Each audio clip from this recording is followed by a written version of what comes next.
What is going on, Diesel Nation? We're excited to have you guys with us today on the Diesel Podcast. If you're watching on YouTube and you're not subscribed, make sure and click the subscribe button, turn on notifications, and like, comment, let us know what you think of the episode. It really helps us out tremendously being able to reach diesel enthusiasts, help people find answers to questions they have about their trucks, and we appreciate you guys doing that for us.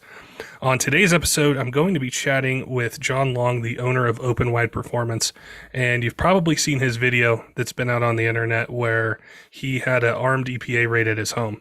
So we're going to talk to him about himself, his business, what that day was like, where things may go in the future. We really appreciate him taking the time to chat with us about this and help us cover this topic. We know it's really popular right now and people are just trying to learn all that they can about it. So we definitely appreciate his time. I want to remind you guys that if you're in the market for a knife for EDC, hunting, fishing, the outdoors, around the house, our friends over at Kershaw Knives have an exclusive discount code for you guys. Just use code diesel20 at kershaw.kiausa.com. They got a ton of cool things there. So no matter what your budget is, if you're a knife enthusiast, if you need something to work with, open boxes, out in the field, they got a ton of choices for you. Make sure and take advantage and save 20%. All right, let's get to today's episode with Jon from Openwide Performance and talking about this armed EPA raid at his home. Jon, welcome to the Diesel Podcast. I appreciate you reaching out to us to chat with us today, and I'm familiar with your story a little bit, but I look forward to learning more and having our audience be able to learn more about you, your company, and your story. So welcome to the podcast. I appreciate you having me. Thank you. I wanted to kind of start really a little bit before the diesel company, and if you could tell us a little bit about yourself, your history, and then what led up to wanting to get into the diesel aftermarket. So, as a lot of people know, in the military, you don't start out making a whole lot of money. I started my career in 2005. I'm still currently active, hitting 17 years next month. So probably I got back to the States around 2008. I was in Italy and I got back and it was a big pay cut. Me and my wife were kind of struggling, and the biggest part was I was scouring Craigslist, eBay, stuff like that, finding parts to flip and everything else. And then I was talking to a buddy in probably 2014 while I was on shore duty. He was like, you're a mechanic, you're good at what you do, you should start your own little business. So it started out in 2014 and just started getting bigger and bigger and bigger. I managed what I could. We were kind of small at first, Facebook, just selling Nissan Titan parts, stuff like that. And then I got into selling diesel parts. I didn't really start selling tuning and stuff like that till probably 2017. But I'd sell turbos, stuff like that, injectors, and just kind of built on that and went from there. And then as most know, they've seen the video of what happened. One morning, 6 o'clock, the EPA showed up to my house with a battering ram and gun. I opened the door and they had their guns drawn on me like, I'm a big time drug dealer. It was a big shock to me. It's like, how can you get in so much trouble for truck parts? Yeah. Something that people do in their after time and love. It's a passion for a lot of people, including me.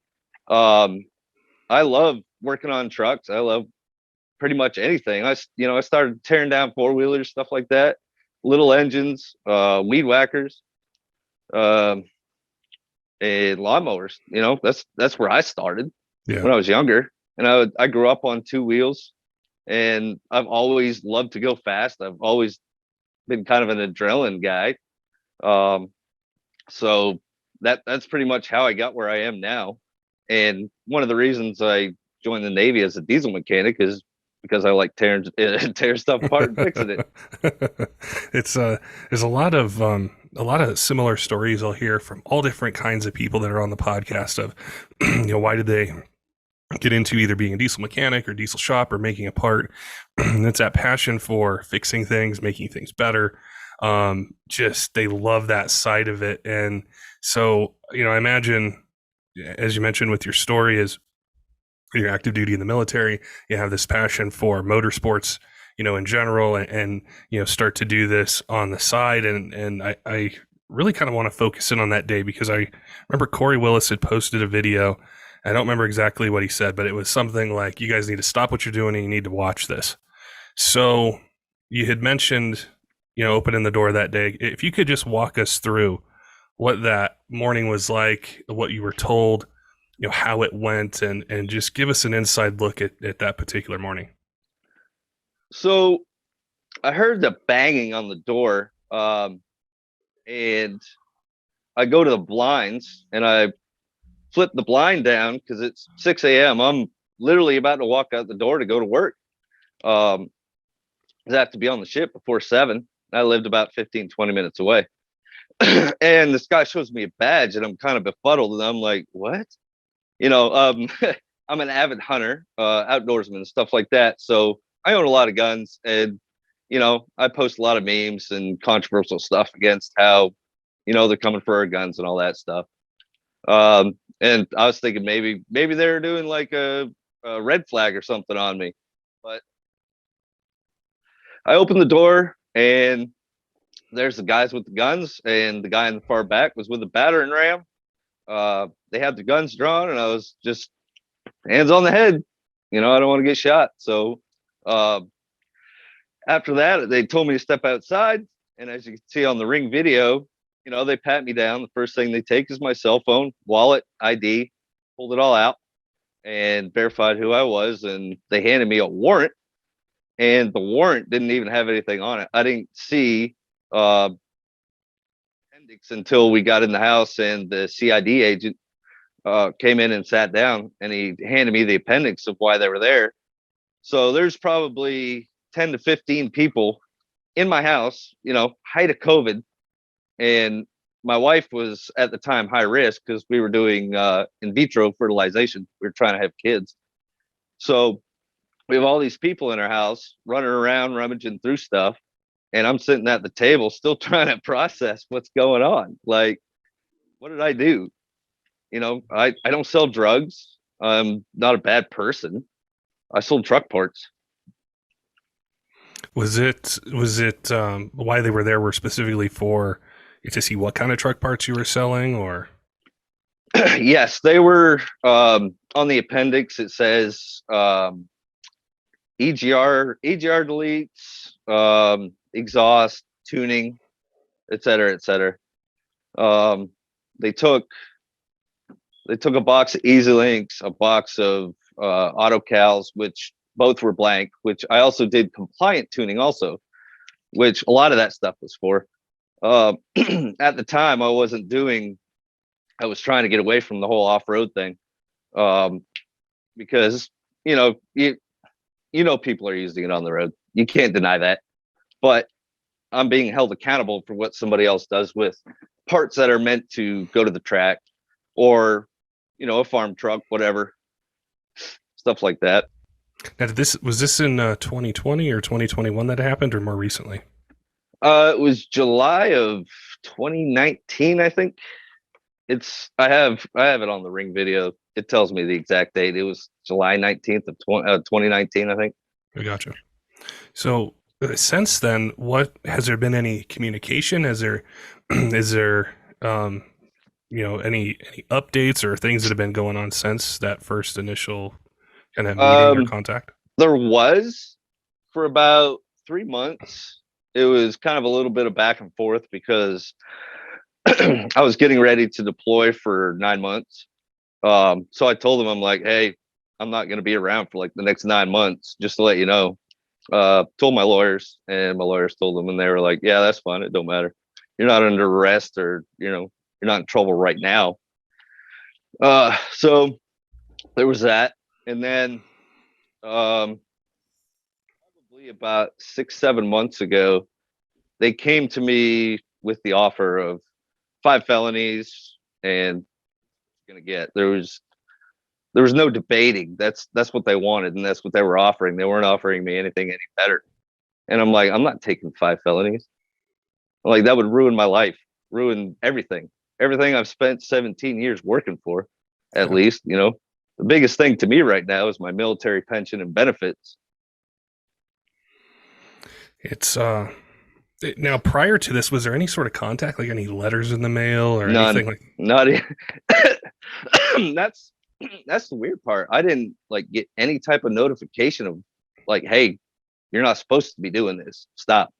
Nothing. Like the inconsistency is ridiculous. Like recently there was a summary judgment on diesel ops, $10 million fine. He didn't even respond to the EPA. Like they didn't do anything. They okay, well, you don't want to respond to us, we're just going to fine you $10 million. I know in some of these conversations I've had over the years, it seems like there was a letter, sent first, or people have told me that, and then it would kind of progress. But especially with your story, it stood out to me because I didn't think there was anything. It was just they show up and they want to Yeah. see Yeah. parts and sales and things like that. And I really wanted to have our listeners kind of understand what's going on out there to just be more educated. And I know Corey had shared it, and also Kaleb from the Drive had mentioned your story, and so it's really insightful to be able to sit down with you because you're in the middle of this and just understand more of the dynamic. So with them saying, hey, this is what we're going to offer, like what are your next steps as a business owner, just going through the process of it and fighting it and doing that, or what's next? Pretty much it's just wait and see if they contact me again with more, a punishment that fits the crime, because selling truck parts does not deserve a felony whatsoever. I mean, at least in my eyes. And I'm sure many will agree with me that, I wasn't an installer. I didn't install hundreds of these parts in these trucks. I sold parts. And how many distribution warehouses do we have that were selling these parts, 50 plus million a year, even 100 million a year, maybe? I mean, they got all these guys, they're getting fines. Where were we getting them from? We were getting them from those people. And I'm not trying to lay blame on anybody else. I'll take full responsibility for what I did, but I just don't believe that the punishment fits the crime. Yeah, it seems like it is it's changed. I think it was late 2019. I don't remember which guest had talked about it, but they had put out a notice of going after defeat devices and talking about what their plans were. And then some of these recent podcasts that I've done, it seemed like it's definitely changed from how it used to be.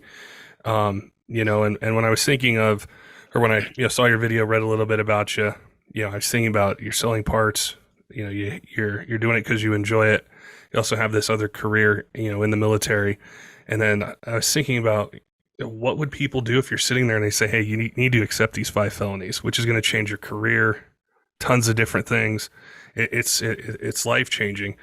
And I think that's what a lot of other places, businesses are encountering out there now. I don't know all of them. I don't know how many that there are, but I think what you're telling us is probably a bit more common than what a truck enthusiast or myself may even know about. So that's the biggest thing is, so I accept a felony, lose 17 years of service, lose all my benefits, health, dental, all of that, retire. I wouldn't be able to retire, so I would just pretty much lose everything. I'd lose a paycheck. And what kind of job be able to get as a felon? Who's going to hire a prior felon other than labor work? And I mean, I'm 37 years old. I can't I can't do construction work anymore. I have a herniated disc in my back. I've blown my knee out. I shattered my ankle. So, I'm not really what they would call construction labor, stuff like that. I mean, I still do it. Right now, I'm a firefighter instructor for the Navy, and this is where I'll finish out my time and what I'll do. If, it doesn't come down to them arresting me and throwing me in jail or forcing these felonies on me, whatever. they decide to do, which I'm still waiting on. What kind of feedback have you heard from other people? Just once your story got out there, once people started talking about it, whether, it's just enthusiasts or other, peers in the industry, or just what's been kind of the sentiment that you've heard? Um, a lot of pissed off people, angered a lot of people, not because of, I'm a 17-year veteran, et cetera, of who I am or shop owner, whatever, but the way they went about it, it would have been totally different. They just knocked on my door and been like, hey, we're here to get such and such. We know you were selling these parts, whatever. I'd open the door for them and like, hey, come on in. Here you go, take them. That would have been the end of it. With the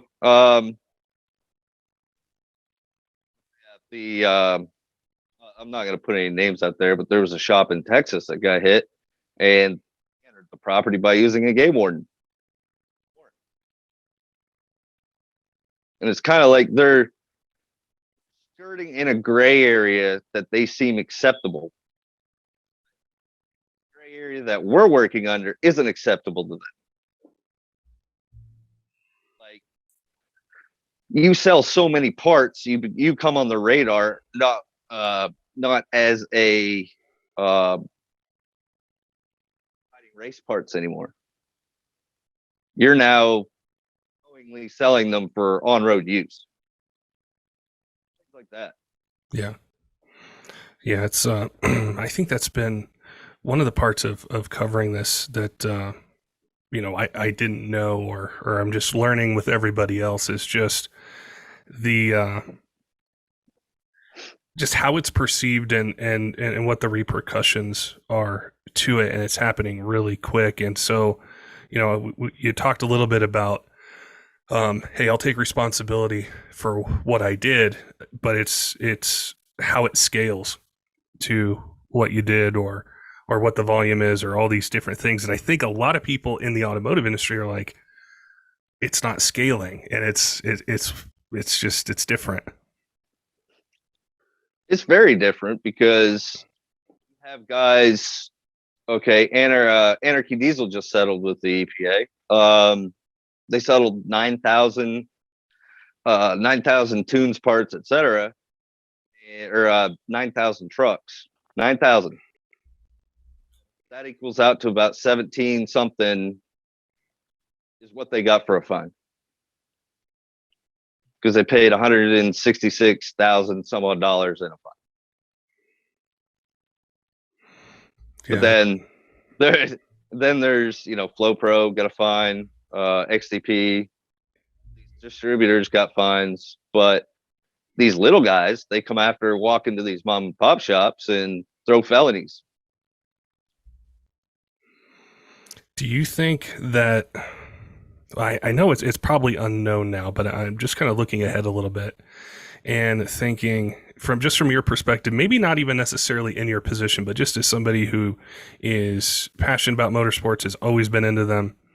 Do you see sort of a middle ground, or I almost want to say like a framework, where if somebody brand new just decided, hey, I want to get into automotive, whether it's diesel or gas, whatever it might be, I want to do this.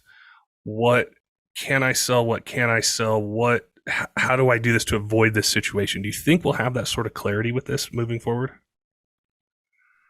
It would be nice if they could just hold one precedence for everybody, no matter if it's one part or 100,000 parts, or be like, okay, these are how many racing parts that you can sell a year, or say we're going to come pay you a visit. Like, have a precedence for people that are actually using their vehicles for off-road use and the racetrack, because there's a lot of guys that on the weekends, they take these trucks, they build them.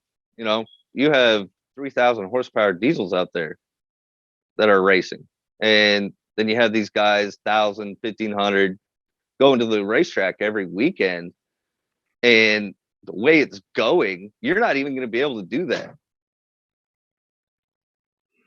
Because they're telling us that you can't take a VIN vehicle and turn it into a race truck, but then another person is saying yes, you can. So we're not getting the same answers from different people. We're getting different answers from different people, different problems you'll run into with different agents.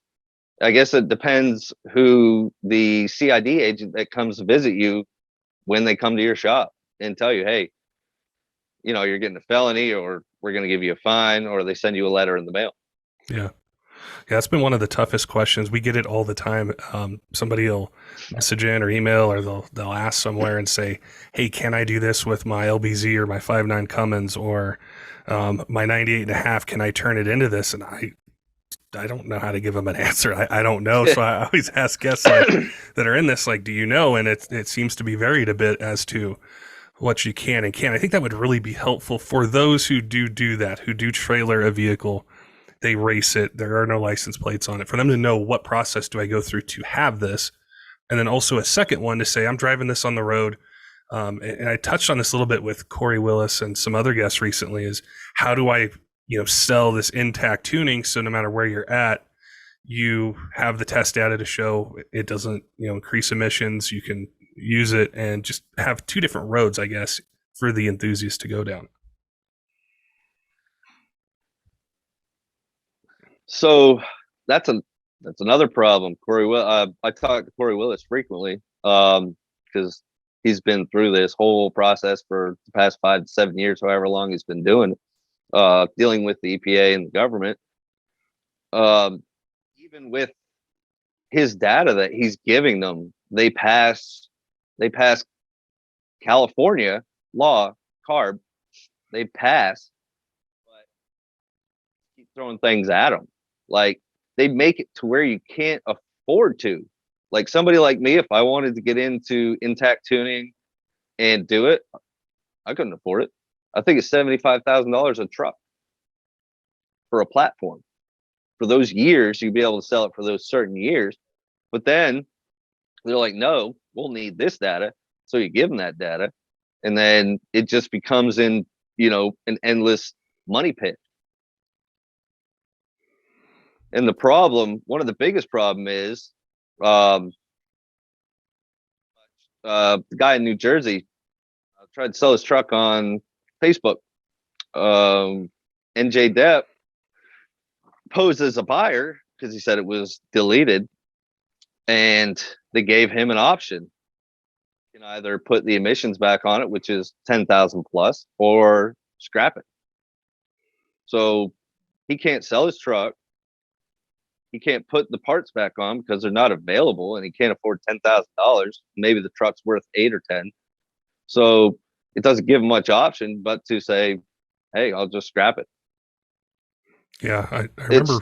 It feels like we're getting punked into doing things that we can't do because not everybody can afford the fight. The fight will cost you millions of dollars. I mean, just what I've gone through has been a lot, and I'm nowhere near. I'm sure it's going to come up, and the money's just going to go out until it's gone, and then be like, you guys could have just got your fine, got the money, and moved on. But now I had nothing. I will probably walk away from this with nothing by the looks of it. It's definitely changed. I remember recently reading that story about the gentleman in New Jersey. And I know a lot of times, in these episodes, or most of them, I've been having guests on there talking about the EPA and the federal government, but also states individually can handle stuff different as well. And so it's almost transitioned a bit where it used to be the bigger companies that would get, the fines and the things like that. And then we've seen it go down to the shop level. And I know this is just one particular example. In New Jersey, there might be more that are out there. I don't know. But it's also starting to affect some of the people that are out there that are just truck owners, and with their particular state or wherever they're at, how they view it as well. And I think he did end up scrapping the truck, or it's going to be scrapped. It's going to be scrapped. Yep. Yep. Because people kept messaging them, telling them to fight them, and They okay, you go fight them. You're paying a lawyer $500 an hour. Then you're going back and forth to court. You got to take time off. To some people, yeah, it's worth the fight, but for an $8,000 to $10,000 truck that's already been uh, tagged red by the DMV, the EPA, and everybody, he can't sell it. He can't do anything with it. It's got 200,000 miles on it. Maybe it's worth it to somebody, but he's not allowed to sell it. Yeah, it's definitely a very fluid situation and moving really, really fast. And that's why one of the reasons I really appreciate you reaching out to us is so that, we could chat, you could tell your story, talk about the experience. So the thousands of people who listen, whatever state they're in, that they can kind of get an inside look at this, and hopefully we can increase the dialogue, back and forth, and just understand, what's going on. The general sentiment that I get from enthusiasts and just people I talk to is they just want to know that they can still have an involvement in an industry they're passionate about, whether they have an online store, a diesel shop, or an enthusiast. They want to know how to do it right. I don't think they're necessarily looking to, how do I skirt the rules or go around it? They just want to know, how can I do this? I don't want any problems. I like to make trucks, perform better. How can I do it? And so I hope that, with these episodes and hearing from guests like yourself, we can just bring awareness to that, is how do we do it right? How do these companies sell intact tuning that's accepted and okay? And how do we do this with a race vehicle? Or, how do I, do anything as it pertains to, the aftermarket? That's kind of the sentiment or the feedback that I've gotten from chatting with people. And I can tell you, it is probably the worst experience you will ever have dealing with the federal government on a bad side level. It is like they literally make you feel like the worst person in the world over something, small. It affects everybody. So all these people that are just, hiding in the back, still doing it. I mean, find something else. The juice is not worth the squeeze. And when it comes to you, eventually they will find you. You might get a fine. You might get felonies thrown at you. You don't know, because it's like throwing darts at a dartboard. And even for people that race their trucks, yeah, you can drive it there, drive it back.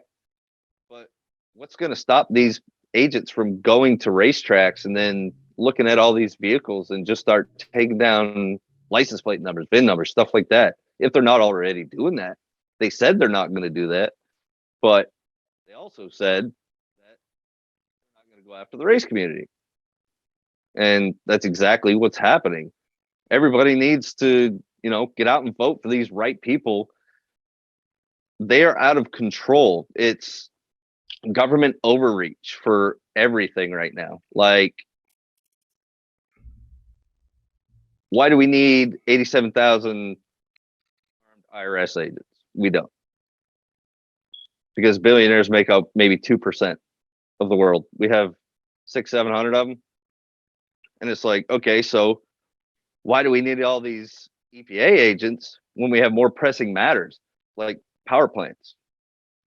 Power plants have millions upon millions of dollars and a legal team that will just tie them up in court for years to come. And I mean, that's just my opinion as to why they come for smaller people, because they know it's a sure thing for them and it's not going to cost them a whole lot of money to do. Because who has $5-10 million to fight them? I sure don't.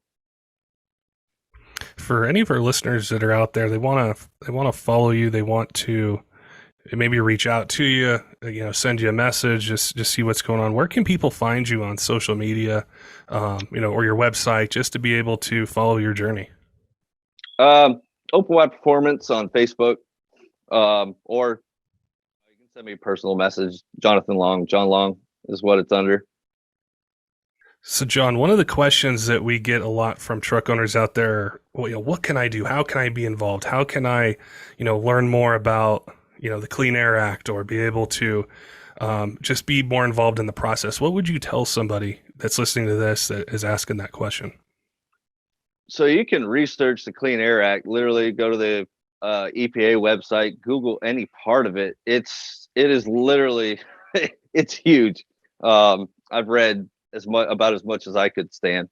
But get in touch with your local representatives. Tell them, hey, we don't want this. We push back a little bit. Maybe they'll give us a little bit of leeway back and be like, okay, well, we can't push this any further than where we're supposed to. We need to follow the letter of the law.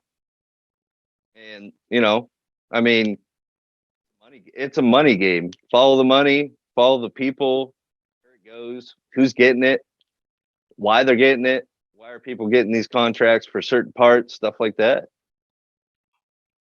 That's how, I mean, that's that's how we fight as a group. I think that'll definitely help people that that ask, when they see these episodes or other ones that are out there, read a magazine article. So I appreciate you sharing everything you did today with us and chatting with us about this topic. And I look forward to potentially being able to chat down the road with you a little bit more and just kind of follow your story. So again, I appreciate your time today, Jon. Thanks for having me on. I appreciate it.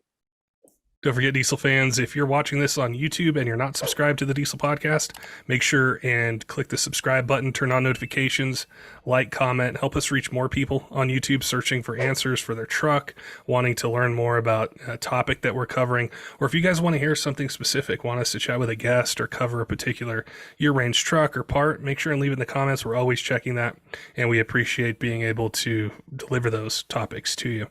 Also, don't forget, if you're in the market for some cool gear, our friends over at Kershaw Knives have an exclusive discount code for you. It's Diesel20. Use it at kershaw.kiausa.com. They got things that, whether you're a knife enthusiast, you need something, out in the field, hunting, fishing, around the house, they got something to meet every budget, and we really appreciate them offering this discount code just for you guys. I want to give a shout out to some of our Patreon supporters, Tyler Loewen of 23 Diesel and Kaleb, all of our Patreon supporters, all of you that are on YouTube, the podcast apps, our Instagram, Facebook.